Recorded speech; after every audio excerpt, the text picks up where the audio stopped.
Gabi na, pero traffic talaga. Diretso na.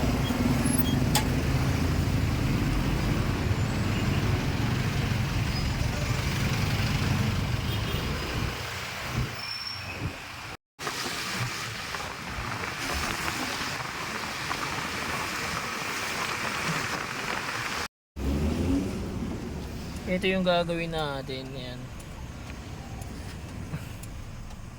Yan, 9 inches papalit natin dyan. So, unahin natin yung camera kasi baka biglang umulan. So, ito na yung reverse camera natin. Yan. Nakalatag na rin yan. Papunta doon sa harap. Tapos doon na tayo kabit na natin yung head unit. So, ito na mga kadiskarte. Nakapaglatag na tayo ng reverse camera natin sa GPS antenna. Then, ito, babaklasin na natin. Ito lang siya kahirap baklasin. Yan. Ganyan lang siya. Ganyan lang po kahirap baklasin ng Hyundai Accent. So ayan, tanggalin mo yung apat na screw para ma-remove mo to. Okay.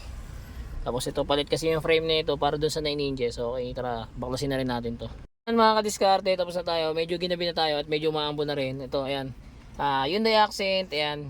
Syempre kasama pa rin sa package natin yung reverse camera. Ayan, kita nyo naman, napakalinaw niyan mga kadiskarte. Oh.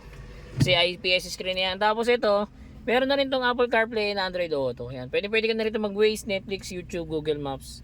Yan. Spotify, pwede na yan. Kaya ano pa inaantay mo? Upgrade ka na. DM mo lang ako for better and faster transaction. Don't forget to like and follow na rin. Salamat, ingat, ride safe sa lahat.